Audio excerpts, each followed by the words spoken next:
I'll take that as a yes then.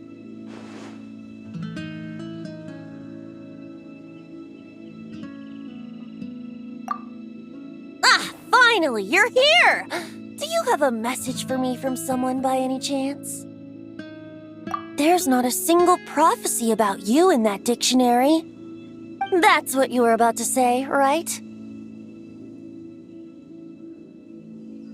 Oh? One moment, then. Your curiosity seems as strong as ever, Barbeloth. Alas, my future will have to remain absent from your dictionary. The wind may be happy to let dandelions trace its form and have poets sing it into verse, but to be contained is hardly its nature. So, dear Barbeloth, please do set your pen down. Words heard on the wind are not meant to be recorded on the page. If you're truly interested in this legend, allow me to fashion it into a poem. I'll be sure to share it with you ladies at our next tea party. Barbeloth has always been a reasonable person, and I believe she heard my request. As such, our conversation should be free from interruptions for now. Wait! Barbeloth was listening in just now? Paimon didn't notice a thing! Well, she is a Hexencircle mage. They all have quite a few tricks up their sleeves. Still, you noticed right away and even got her to leave us alone. Doesn't that make you the real master at cards here? Given the various practical factors at play, I'd call myself a master with limits. There you go, being all secretive again. Well, anyway, there wasn't a single thing about you in that dictionary.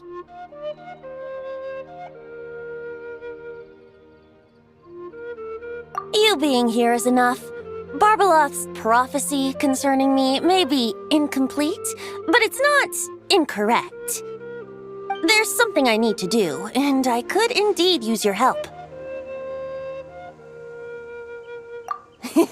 Trusty as always. In that case, could you play a song with me later? Yep, that's all. But don't worry. This isn't a performance to decide the fate of some consequential event. It's just a duet between friends. The last time I played this song, the howling gale was my sole audience, and the notes scattered in all directions, leaving only fragments of the melody behind. But now, with a friend like you by my side, why should the wind alone bear witness to this music? Besides, I think my hands will be just that much steadier, playing alongside a trusty friend like you. That's all I ask. Now, let's head to the performance venue. If we follow the breeze, we'll be there in no time.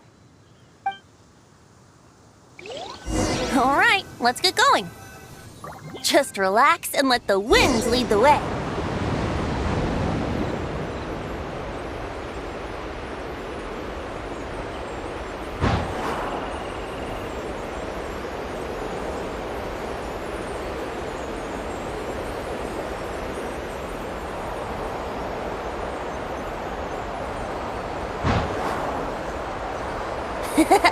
No need to hold your breath. In and out. Easy does it.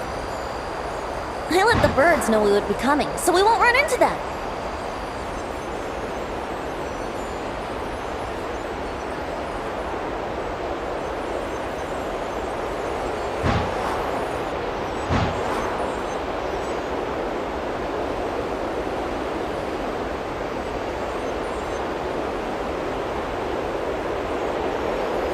Don't worry, it's just a little ocean spray. You won't get soaked. Ah, the delightful sea breeze. Go on, breathe it in.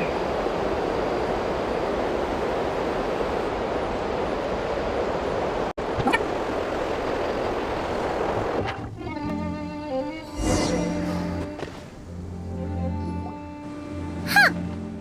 This island looks kinda familiar.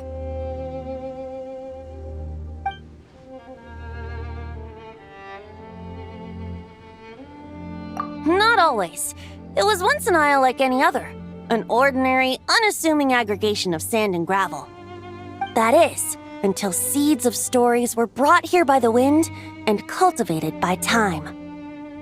And in due course, the wind brought forth new tales, and time caused them to grow into legends. So with that, allow me to welcome you in truth to this island favored by time, traveler. This is the place where time and wind met in the distant past. Whoa! You suddenly sound so serious, Tone Deaf Bard. Paimon's not sure she's following this conversation anymore either.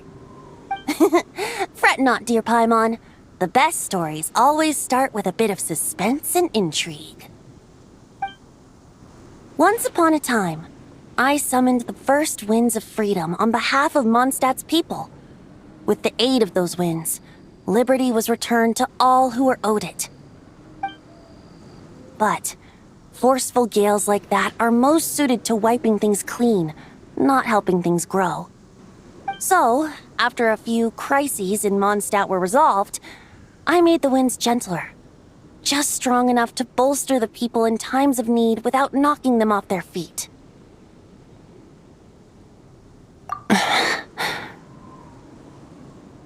Shadows gather in the distance. I'm sure you felt it too. I've heard about the Pyro Archon's face-off with the ruler of death, Renova, and what happened to the Fatui Harbinger, the captain. And that's not even mentioning how abyssal activity has been encroaching closer and closer to Mondstadt. I fear the impending crisis may be beyond what humans alone can solve. In light of that, I need to be prepared. It is the Animo Archon's duty to intervene in times of need. As such, I, Barbados, will bring forth a wind strong enough to disperse whatever storm lies ahead.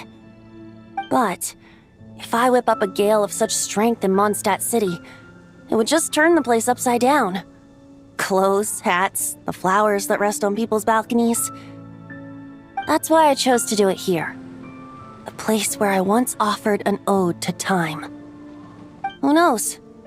Perhaps time shows this island special favor precisely on account of my lovely, lovely music. Wait, so is this place really that special?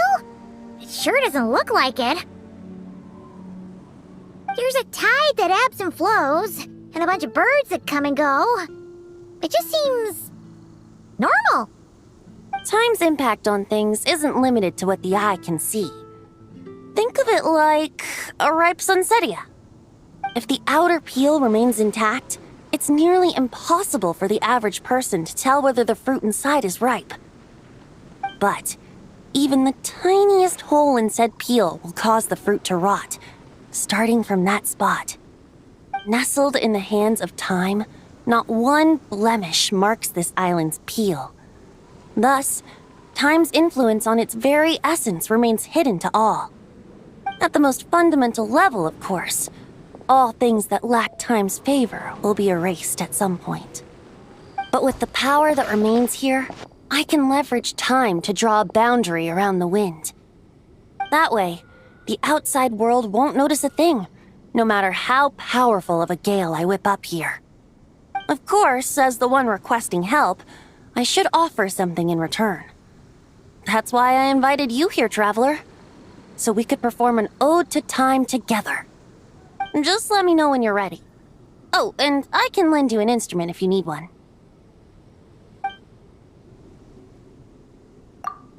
Great. Let's get started.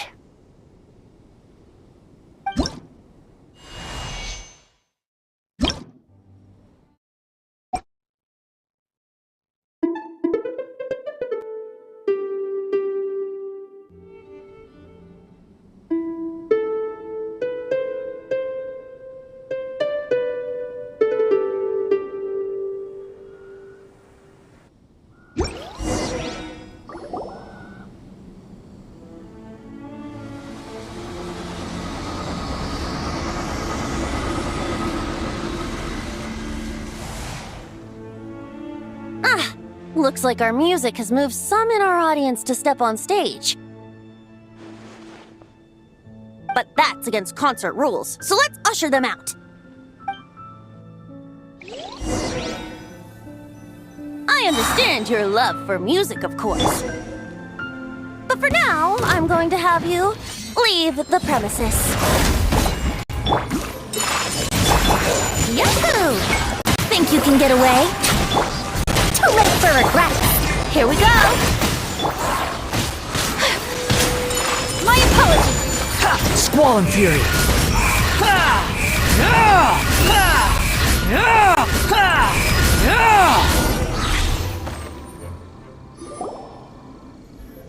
All right, that should do it. That was an exquisite performance, Traveler. Thank you. Don't worry. That power was mine and mine alone. No external help was involved. Think of it like tuning a musical instrument so that it might play melodies lovelier still. Ha! So you do have some tricks up your sleeve. What else are you hiding, huh? Oh, Paimon. How many tricks could I possibly have? I only have 2 sleeves, after all. You know that's not what Paimon meant, Tone-Deaf Bard. I have a feeling the wind is gonna be pretty strong today. We should head back to Mondstadt and tell people to hold on to their hats.